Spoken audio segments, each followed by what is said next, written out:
Hey guys, what is up? Carter here. Who saw this coming? I know I did. I love doing comparison videos. I know you guys like comparison videos. Sometimes though, I tend to push comparisons a little far. I don't think that's the case here. And by far I mean comparing knives that really are so different they shouldn't be compared. But I think this works. What we have here is a Paramilitary 2 and a ZT 0350. Similar in some ways, very different in other ways.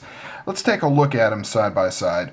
First off, price range about the same, a little over $100. And of course it depends on availability and where you're at, where you get it from, but more or less anywhere from 107 to 115 bucks for each one. Sometimes this one may be more, sometimes this one may be more. Right now, pair of twos are hard to find. So that changes things, but when available they're almost exactly the same. Another thing that's similar between these two anyways, all black. In fact, they look very close because they're all black, both DLC coated, both have logos like in the same place, both have black G10, both have, can't really see the liners too well on here, but both have just regular liners, and they both have black pocket clips. However, this one is a little bit more shiny, whereas this one's a little bit more matte colored. Next, let's take a look at the size. So you can see here that the pair of two is actually longer overall. Maybe we should do this, or maybe we should do this. So it does have about maybe, it's hard to say, a quarter inch or so longer. Blade lengths, if you compare those, the pair of two is slightly longer as well. And you can see that the handle is longer. Well, actually the handle is longer on the pair of two, but not by a ton. The blade is quite a bit longer though, you can see right there. Both have S30V blade, or steel, sorry, blade steel. Yeah, S30V blade steel. Weight, this one is considerably heavier, and all the stats will be down below. So if you have any questions about specifics on weight or blade length and things like that, I'll put both full stats down below. But this is a beefy, heavy knife. This is an extremely lightweight, EDC friendly knife. And we'll kind of talk a little bit about which one's better for what purposes, which one carries better, and things like that. You can tell here that the blade to handle ratio is definitely more off on the pair of two, which is a very common thing people talk about. There's quite, pretty much all this is just extra handle right here. The blade pretty much stops about right there. It's all extra handle. The ZT 0350 uses the handle a little bit more fully. There's really no extra. Pretty much stops right here. Main reason for that is the position of the lanyard hole. This has a very small lanyard hole, and you can see how it's kind of positioned up and back on the spine here where there's extra space, whereas on the pair of two it kind of adds to the handle length on here, and it's much larger. So there's a benefit to that. Obviously the larger lanyard hole means you can get a lot more cord through there. This would be very difficult to get even 550 gutted through that hole. In fact, I don't even know if you could. You probably can, but that is a very small lanyard hole. Plus the lanyard will be kind of, back and deeper than on this one. Another thing that's the same on these knives is the carry options. Tip up, tip down, right hand, left hand. So full carry options on both of these knives. Now obviously this is a flipper, and this is a manual open with the spider hole. This has the compression lock, but it's still basically a steel lanyard system, whereas this is a more traditional Walker liner lock system. This one here is skeletonized quite a bit, not a ton, well, quite a bit.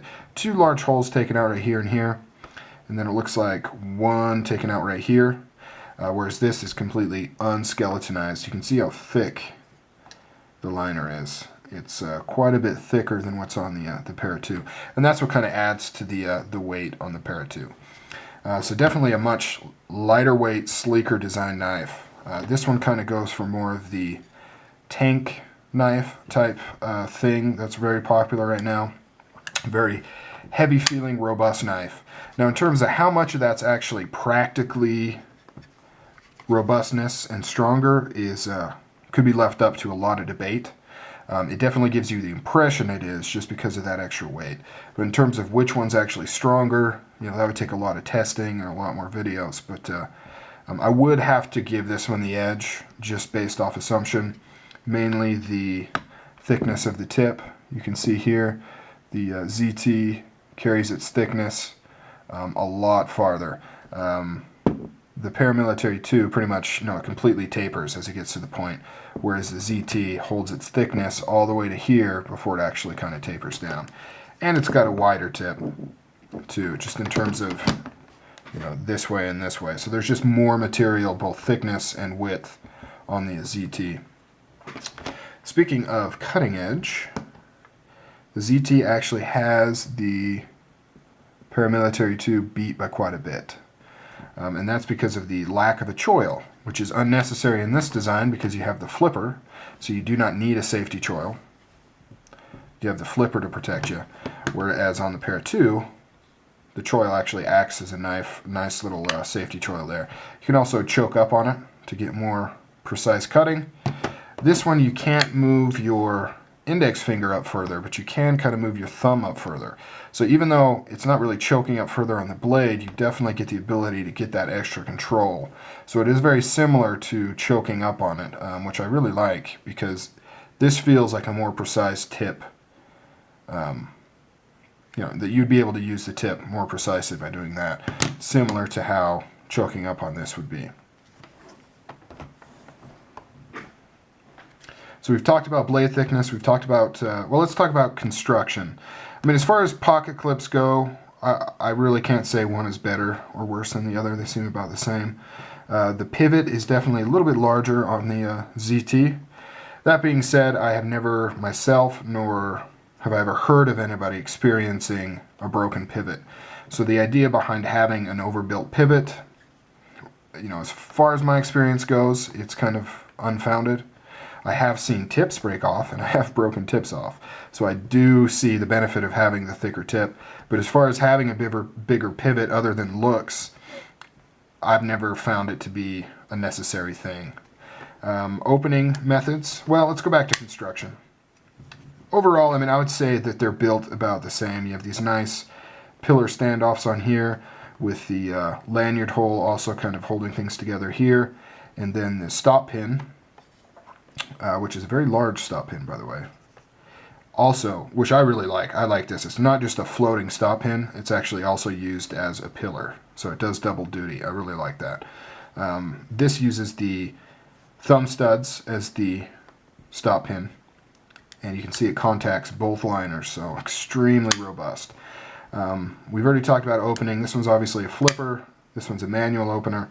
And because of that, you do have some extra thickness right here. And let's take a look at how that compares.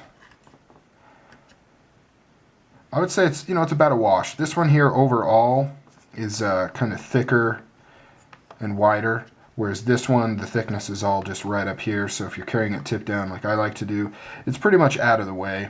It doesn't really add to any bulkiness, which is why this is always my #1 recommended general EDC all-use kind of knife. But this one's definitely cool as well. Oh yeah, of course, one of the other huge differences is the blade style. This has a recurve, as you can see right there, which is excellent for kind of draw cutting. You know, you can just pull it straight back, and this hump right here is going to pull through whatever material you're trying to cut. Whereas this has more of kind of a modified leaf shape. Very nice. Little bit of belly on here, not a ton. Great piercing, really pointy tip. So it'd be great for thrusting into things as well as kind of chopping. A little bit of rocking as well. Full flat ground, so it's very good for actually moving through a fully thick material or substance. This one here is not full flat ground, but I think it would go through just about as well because the stock thickness is actually slightly thicker on the Para 2, but just back here it actually kind of thins out once it gets to where you'd be cutting. So they're about the same in terms of spine thickness. Alright guys, so that about covers the comparison between the two. They kind of both function somewhat similarly in the terms of being kind of a general EDC carry knife with maybe a little bit more rough and tumble ability to them. They're both designed kind of as with a tactical mindset. You know, as much as I hate to say that word, it definitely, you know what I'm talking about when I say tactical. So both of these definitely have that kind of mindset to them. You know, as far as which one more efficiently pulls off its design, I'd have to stick with the Para-2. Just their ability to keep things so lightweight without really sacrificing a ton of strength or anything like that. You know, about the only thing that I legitimately would like to see slightly different is the tip thickness, but that's just me. A lot of people like a nice thin tip like that. Definitely goes into things very, very easily, pierces very, very well.